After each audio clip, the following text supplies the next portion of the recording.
सब कुछ ख़त्म हो गया। घर की चीज़ें बेचनी शुरू लग गया था। भाई था बड़ा, उसके बच्चों ने अच्छे कपड़े पहने। मेरे बेटा कह रहा पापा मैं ये जूती क्यों लेके दी। मेरा ताया वो मुझे हॉस्पिटल पूछने नहीं आया।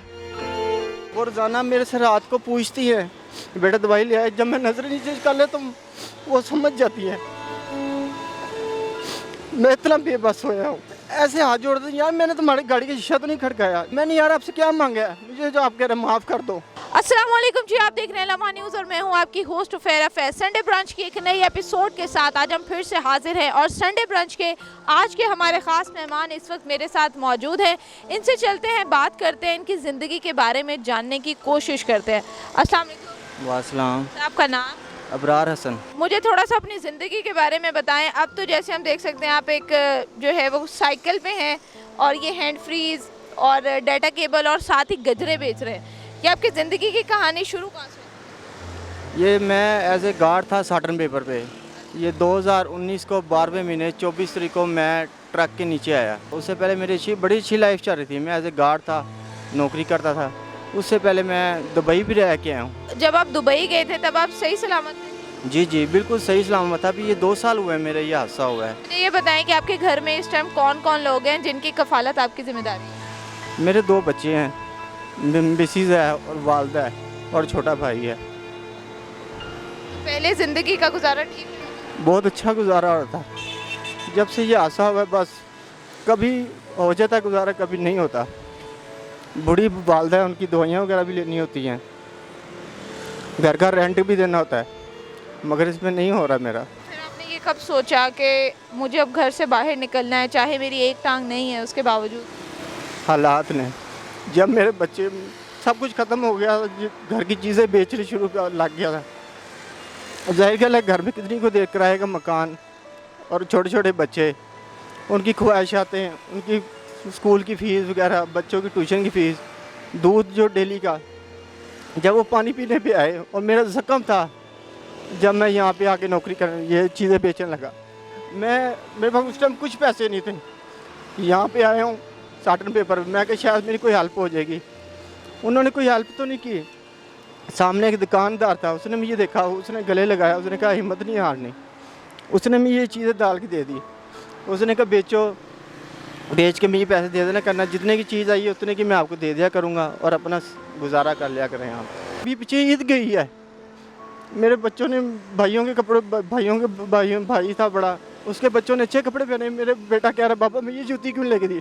सिर्फ एक जूती नहीं लेके दे सका ना, मगर वहाँ पे फिर रोना आता है, दुख होता है। हालांकि कोई इतनी बड़ी अमाउंट नहीं है, 90,000 रुपये की मेरी टांग लगनी है।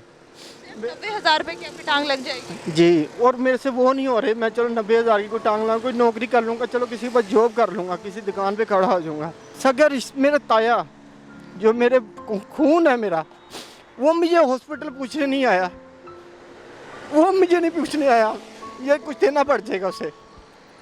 तो बाकी मैं किसी पे क्या किसी पे शक करूँ या गिला करूँ, मैं किसी पे नहीं गिला करूँगा। जब आप बिल्कुल सही सलामत थे, आपकी दोनों टांगें सलामत थी, तब रिश्तेदारों का रवैया इस तरह का था या बाद में? नहीं, आते जाते थे, जाहिर बात है मैं बाहर था, मेरी फैमिली भी आती जाती थी, वो भी आते जाते थे। अब जाहिर के बाद नहीं आते, अब उनको पता है इनके घर के हालात भी ऐसे हैं, जाएगा कुछ देना पड़ेगा या कुछ लेना पड़ेगा, इसलिए कोई नहीं आता। अब मैं एक दफ़ा मेरा घर का मीटर, बिजली का बिल कट गया, मीटर कटा, मैं गया हूँ अपने ताए के पास बिल लेके, उस मुझे मिला ही नहीं। हालांकि वो अच्छा ठीक ठाक है, मकान है, किराए पे दिए हुए हैं, गाड़ी है, हर चीज़ है उसके पास। नहीं, पहचाना ही नहीं उसने, दरवाज़ा ही नहीं खोला। सिर्फ उनकी अंदर से बेटी बोली है जी बाबा घर नहीं है, आप बाद में आ जाइएगा। वो दिन आज के दिन मैं गया ही नहीं दोबारा। आप ये अब जो काम आप कर रहे हैं, इससे आप डेली का कितना कमा लें? कभी 700 बन जाता है, कभी 800 बन जाता है, कभी 300 बन जाता है। आज 4 दिन हो गए मैं घर से निकल जाता हूँ रात को। मेरी वालदा जाकर बूढ़ी है और मोटापा है उनको, ये मरीज़ है, बीमार रहती हैं। ये 4 दिन हो गए मैं उनकी दवाइयों के लिए फिर रहा हूँ, कोशिश कर रहा हूँ, मगर नहीं हो पा रही। वो रोज़ाना मेरे से रात को पूछती है बेटा दवाई ले आए। जब मैं नज़र नीचे कर ले तो वो समझ जाती है। मैं इतना बेबस होया हूँ। ये आपकी हिम्मत है और आपकी अज़मत है कि आप इस हालत के बावजूद भी अपने घर वालों की कफ़ालत करने के लिए सड़कों पर निकले हैं। ये सड़क किनारे इस साइकिल पर जो हाथ से चलती है उसके तहत ये गजरे और ये मोबाइल एसेसरीज़ जो हैं ये बेचने पर मजबूर हैं, सिर्फ इस वजह से ताकि इनका घर चल सके। अच्छा मुझे ये बताएं, आपने कुछ खाया? जी अभी मैंने तो कुछ नहीं खाया, जाए पता घर जाके खाऊंगा। जाएगा मेरे घर में भी बैठे हैं, वो भी मेरे इंतज़ार में ही हैं। अगर वो कुछ ले चले बाबा आएंगे तो लेके मैं आएंगे, मैं फिर कुछ खाऊंगा।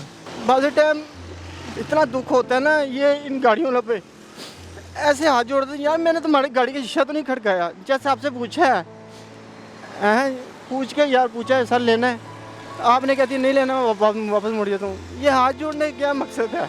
कोई बड़ी बुरी नज़र से हेलो भाई पीछे कर दे, माफ़ करना यार, मैंने यार आपसे क्या मांगा है, मुझे जो आप कह रहे हैं माफ़ कर दो। आप हिम्मत रखें और मैं उम्मीद करती हूँ जैसे आपका यकीन है ना कि जब बुरे हालात नहीं रहते तो अच्छे नहीं आते, और जब अच्छे हालात होते हैं तो बुरे भी आते हैं। तो ये ज़िंदगी का एक दस्तूर है और मैं आपके लिए कुछ खाने को लेकर आई हूँ और थैंक यू, ये मैं आपके लिए लेकर आई हूँ, ये आप खाएं और अपनी बहन को दुआओं में याद रखिएगा। और मेरी सिर्फ आप देखने वालों से ये दरख्वास्त है कि इनका नंबर हम नीचे स्क्रीन पर दे देंगे, अगर आप इनकी मदद करना चाहते हैं तो प्लीज़ आप इनसे रब्ता करें, इनकी मदद करें। इनकी कहानी आप लोगों ने सुनी और संडे ब्रंच की इस एपिसोड के साथ मुझे इजाज़त दीजिए। एक नई वीडियो के साथ दोबारा से हाजिर होंगे, तब तक देखते रहिए लम्हा न्यूज़।